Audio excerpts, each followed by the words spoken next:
kitchen stuff when it comes to dostadning. That's um, honing down all the kitchen things and the Tupperware. Yeah, I was a real Tupperware queen. Still have a lot of it, but I've gotten rid of a lot. Yeah, that one's an interesting one because I had to actually go and buy a few new things because I had mice get into my cupboard. Ah, mm, And it was like, so I threw out all of like I just had different, not that I had a huge amount, but there was, some almond flour and just a few bits mm. and pieces like that. And then I thought, okay, well, going forward, I'm going to have it all in Tupperware because obviously mice can get into the house. Um, Mm. you know the modular mates, Yep. they've got coloured lids and that. I've lived Mm. through a number of mouse plagues, not all of them in South Australia. The plastic that Tupperware lids is made of is very sweet tasting. So if you end up in a really bad mouse plague, they will eat the top rim of the Tupperware, which destroys the seal as well as everything else. Um, yeah. So I've had that Mm. happen when I was in New Mm. South Mm. Wales. And Mm.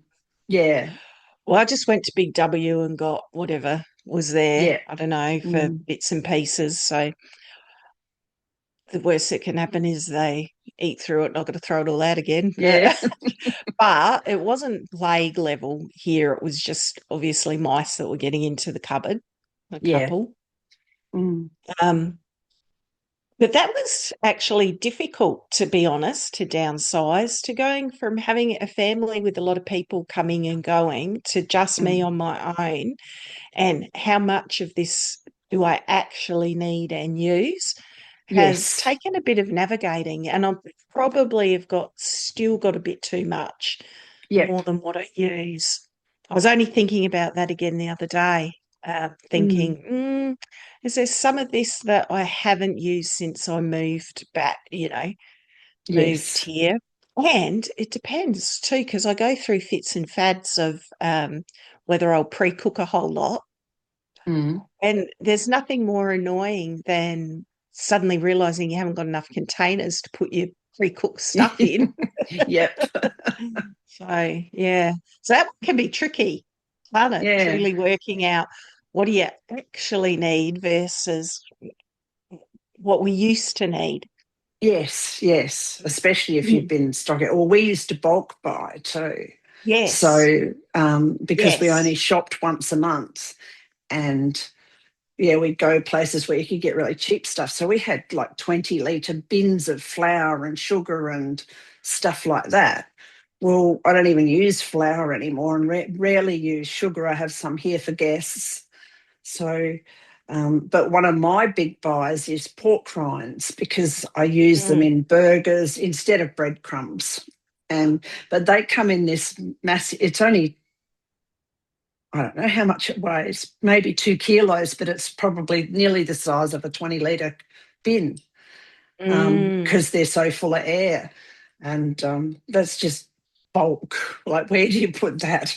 Mm. So I Mm. crush them down, but yeah. Mm. So yeah, it's you have to be brutal with some things when you're Mm. getting rid of them. Yeah. Well, and the other thing I've discovered, which I intellectually knew this before, but Mm. it's become a reality now, is that most of the stuff that you hold on to because it was good quality or whatever it is, if you get rid of it and you go to replace it, it costs you $2. The Yes. price of things is just so cheap now compared to what it used to be. Yes. Mm. And so, that really good quality soup scoop, for Mm. example, Yeah. um, that was just, but now is a bit daggy or it doesn't Mm. work and you don't use it very much. It's like, actually, it's okay to get rid of it because if you do decide that you need soup scoop, you can go and get one for a couple of Yep. dollars that's Yeah. nearly as good quality too. Yes. Yeah. That's what Mm. staggers me. I think so for those people who are a bit older. Maybe if you're younger, you don't notice it as much. But for those of us that are a bit older, we really are remembering how hard it was to acquire some of these things because they were Yes. expensive. But the reality is you can get things that are just so cheap now. Yes. Yeah. And that Yeah. they, It's a and a lot different of them, economy. it is, and a lot of them are nearly as good quality. Now, not Mm, everything is, obviously, mm. but a lot of it is.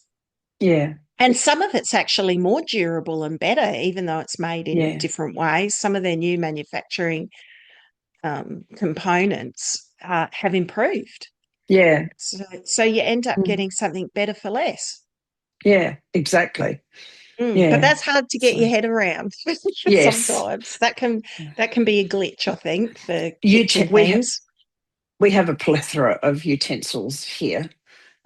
So there's a full set, probably nearly two sets down the far end of the house, and I've really gleaned the absolute minimum that I would need out of them and put them up Mm, this end. So, and the other thing I've done, and I've I've gone for smaller plates. I had some lovely entree plates.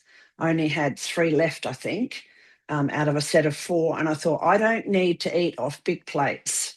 I need to be eating off smaller plates. So I ordered some more entree plates to make that an even number. And I thought, I've still got dinner plates, like full size dinner plates in the drawer. And I looked at that and went, I don't need them. mm, You know, if mm, somebody comes and they want to eat that much food, they can get two servings. You know, they can go back for seconds. So it's, mm, mm, yeah. And how many people am I going to have here for a meal? Well, I've only got six chairs. So six. It's really breaking it down to necessities. it can be hard on our brains. Yes, yes. Because partly because at times we didn't have much, and certainly our parents didn't have much. Um, and so acquiring was important. So you did hang on to it. The generation before my parents, um, they lived through the Depression. So a Mm, large number of those people are incredibly hoarding. mm, Um, yeah, I met a Polish woman one day and I went to the toilet in her house. And behind the door in the toilet was just a stack of shoes, old shoes, mm, all the way to the mm, ceiling. She'd mm, never used them, but her brain had gone through such poverty that she kept them in case somebody else needed them. mm, And mm, and some of us are probably doing that with some of our other gear. I used to, mm, but mm, um, recognizing the Dostadning concept of starting to shed things so that it's not left for somebody else to deal with. So you hear a lot of stories about, oh, what are we going to do with mum's china? Or, oh, I'm not leaving a lot to get sorted out. No, well, I've probably still got more than I want to have, but yeah, I'm the same. Yeah. Downsizing. But well, and I think this is the thing. We just got to give ourselves grace, don't we? It's okay to just start, and this is a process I've been on for many years. And each year, I'm so proud of myself. I think I got rid of, and now I look around Yes. and still think, wow, how have I still got so much? And I'm not reacquiring because some Mm. people will get rid of their stuff, but then they just fill the void with Void. more stuff. Mm. I haven't been doing that. And that's So the it's key. It's staggering. this, yeah, it's the accumulate for the first 40 years and get rid of the next. So, and what's happened in our culture is we've just kept accumulating. Mm, And yeah, so you see the new mm, shiny thing or a different kind of mirrors in vogue this year. So we go and buy one mm. of those when we've got six at home. And We've got to recognise our different personalities too, because some mm, people just have a bigger connection, emotional connection to things than others. Like I know one of my friends, when I go to her place, she changes things a lot in her house, so and okay, makes things nice, but so her home's always beautiful, but she doesn't bring something. in on top of it. It's like she actually is finished with that. So she gets rid of it and then gets the new Mhm. thing. And you Okay. open her cupboards and there's, lots of room in her cupboards. Okay. She's just not a hoarder. So, and I think, and I look at her, be interesting. I should ask her one day about that, whether that's pure personality or whether it's just habit that she acquired young. But I've known her Mm. since we were in our 20s, probably, and it's never been any different. Okay. Mm. Wow. That's a good idea of getting rid of first. Or another trick was to, if you want to buy something, you've got to get rid of two things. Oh, yeah. Yeah, so I tried that with books. It didn't work very well, but I have to try again. Um, so, Mm, yeah, having to get rid of two things before you bring one in mm. is challenging, but hell, it has results. So,